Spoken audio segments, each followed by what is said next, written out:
सफारतकारी का वसी तजर्बा भी है। सेनेटर शहरी रहमान साहबा हमारे साथ मौजूद हैं। सेनेटर साहबा शुक्रिया। सेनेटर साहबा हम ज़रा कन्फ्यूज़ हैं, आप बताइएगा, मतलब आप लोगों के लिए भी नया है कि पहले कहा जाता है कि अभी 2 हफ्ते बाद ये तय होगा या फैसला होगा कि अमेरिका ने इस जंग का हिस्सा बनना है या नहीं, लेकिन खैर वो तो 2 दिन का इंतजार ना हुआ, अमेरिका बराह रास्त इस जंग में शामिल हो गया। फिर मतलब सेक्रेटरी ऑफ डिफेंस कहते हैं कि रिजीम चेंज ना मकसद है ना एजेंडा है। इससे पहले इजराइल भी कहता है कि रिजीम चेंज नहीं बस न्यूक्स की बात हो रही है, एटमी तनसीबात की बात हो रही है। अब ताज़ा बयान सदर ट्रंप का रिजीम चेंज की तरफ वाज़े इशारा, क्या समझें? Was it about regime change since day one? Is it still about regime change, या फिर ये एजेंडा अभी जैसे जैसे सूरत हाल बदल रही है चेंज होता जा रहा है? जी जी शुक्रिया अब्दुल्ला। बिल्कुल आपने सही कहा कि रोज अहदाफ तब्दील होते रहते थे, और मैं समझती हूँ कि इजराइल का तो हदफ बिल्कुल रहीम चेंज ही रहा है। तो वो समझ रहे थे कि हम अपना जो दायरा इन्फ्लुएंस है और ताकत का जो दायरा है उनका वो बढ़ाते चले जाएंगे, और एक ऐसी रेजीम वहाँ इंस्टॉल कर देंगे जो फिर जिस तरह उन्होंने इराक में किया है इस तरह होगा। तो अब अमेरिका ने अगर कह दिया है कि रेजीम चेंज उनका भी हदफ है, तो फिर समझ लें यही रहा, यही हुई बात।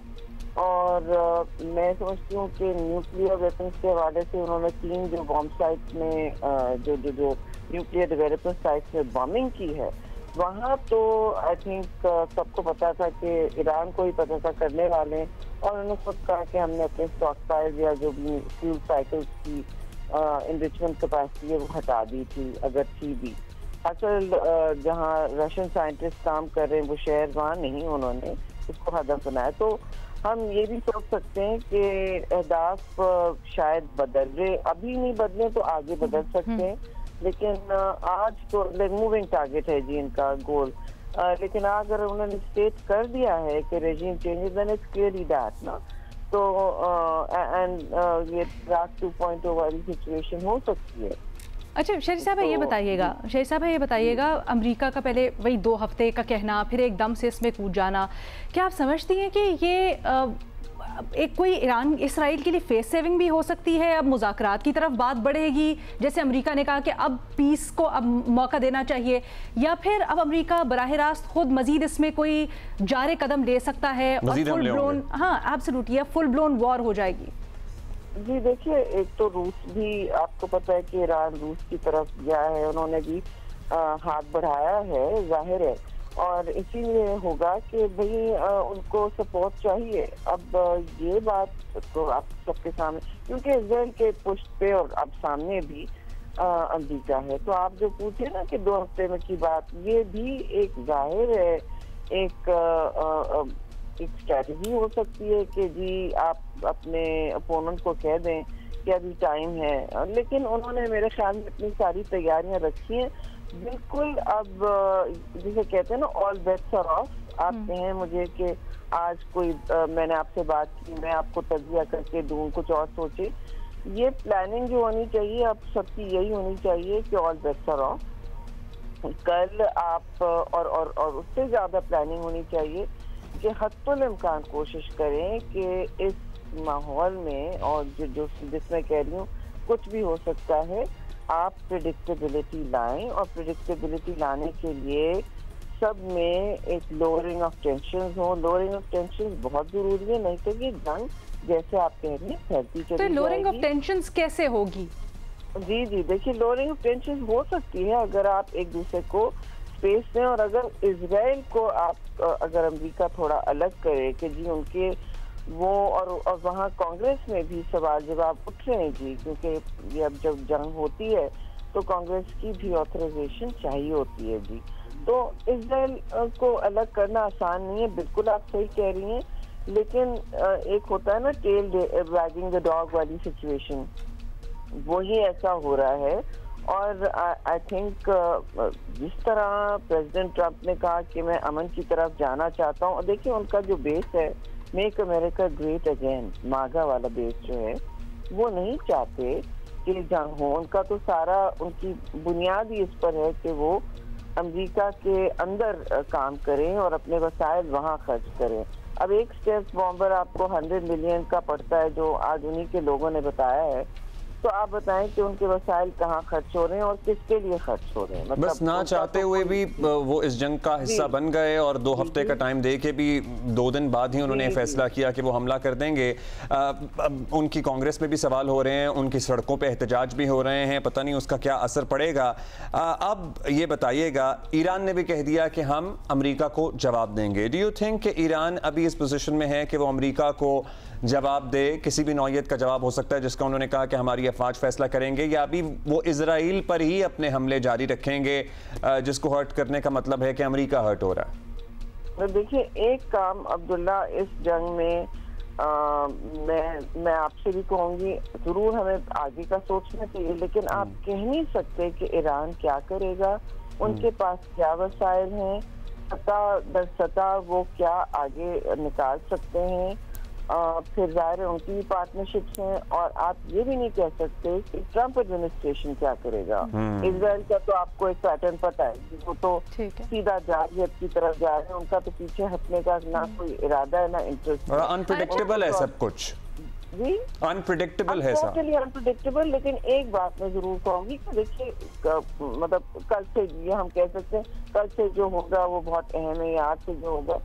इस पूरी सूरत हाल में अमेरिका एक तरफ है, लेकिन बहुत ममालिक जो हैं, यूरोपियन ममालिक खास तौर से, जो यूएन सिक्योरिटी काउंसिल में असर वसूल करते हैं, चीन और रूस की अलग बात है, मैं सिर्फ यूरोप की बात कर रही हूँ, जो एलाइज हैं, जो नेटो में हैं, इन्होंने भी सब ने तशवीश का बार बार इजहार किया है कि ये जंग फैली तो बहुत बुरा होगा। उनको सबको नजर आ रहा है कि इनके स्ट्रेटेजिक इंटरेस्ट, इनके स्ट्रेट ऑफ हॉर्मुज़ बंद होती है तो जाहिर है सबसे ज्यादा तो यूरोप मुतासिर होगा। ऑयल प्राइसेस कहाँ से कहाँ जाएंगी, पूरी आबनाए हॉर्मुज़ पे बात भी हो रही है ऑलरेडी।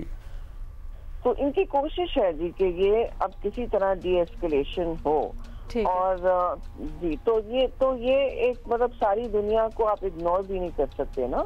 अच्छा, ये बताएं, हम अपनी थोड़ी सी बात करते हैं। शहरी साहबा, ये बताइएगा पाकिस्तान क्या सोच रहा है? आपसे कुछ देर बाद इजलास भी होने वाले कौमी सलामती कमेटी का। पाकिस्तान को क्या आपके ख्याल में स्ट्रैटेजी रखनी चाहिए? क्या चीज़ें हैं जिनके लिए ख़ास तौर पर हमें फॉल आउट आ सकता है, तैयार रहना चाहिए? देखिए, फॉल आउट जरूर आ सकता है, और ये इस बात का अदराक हमारी इंतजामिया, हमारी रियासती और मुख्तलिफ हलकों में है। ये तो तयशुदा है, मतलब हर पाकिस्तानी को ये नजर आ रहा है कि देखिए ये हमारे हमसाए हैं, और अगर किसी आदमी सतह की या आधी मतलब आदमी भी ना हो, बड़ी जंग में भी मुलविस हो, तो जाहिर आप पर असरात होंगे। मतलब एयर स्पेस के से लेकर हर चीज तक, तेल की कीमतें हों, और फिर कशीदगी भी आप पर मतलब आ सकता है कुछ ना कुछ। तो आप देखें कि पाकिस्तान का जो मौक़िफ़ रहा है, मैं समझती हूँ बहुत, और जो पहला स्टेटमेंट आया वो बहुत अहमियत का मुतामिल है, स्टेबल, मैच्योर, और मैं समझती हूँ मौसर स्टेटमेंट आया कि हम कंडेम करते हैं। हम बिल्कुल सीधा, इसमें कोई इस नहीं थी, गैर मशरूत तरीके से, गैर मुतज़ल्ज़ल तक बात की कि हम कंडेम करते हैं ईरान पर हमला जो अमेरिका ने किया, और इसमें कोई अभाम नहीं था।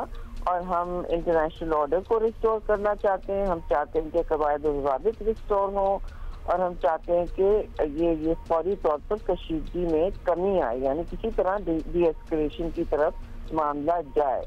और हम अपने जाहिर, और आपने इजलास भी बुलाया है, यूनाइटेड नेशंस सिक्योरिटी काउंसिल में अपना किरदार अदा किया है पाकिस्तान ने, रूस और चीन के साथ मिलकर इजलास भी वहाँ बुलाया है।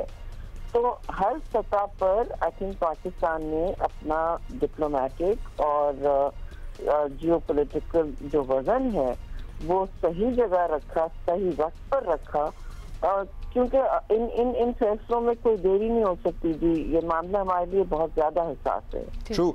शहरी साहब, कम्युनिकेशंस का भी आपका तजर्बा एक और महाज जो खुला हुआ है, मतलब पाकिस्तान वैसे तो बड़ा स्ट्रेटेजिकली चल रहा है, बड़ा कैलकुलेटेड नापातोला रिस्पॉन्स दे रहा है हर चीज़ पे, बहुत सारा फेक न्यूज़, बहुत सारा प्रोपेगेंडा, जिन बातों का पाकिस्तान से कोई लेना देना नहीं है वो पाकिस्तान से एसोसिएट करके चलाई जा रही हैं। सोशल मीडिया पे एक तूफान है खबरों का। How should we deal with this, मतलब हमारी हुकूमत भी, और हम तो चलिए यहाँ पे करेक्ट और सही इंफॉर्मेशन के साथ लोगों के सामने रोज़ आते ही हैं, बताते हैं। पूरा हमारा मीडिया बड़ा रिस्पॉन्सिबल रहा है इंडिया पाकिस्तान वॉर में भी और अब भी है।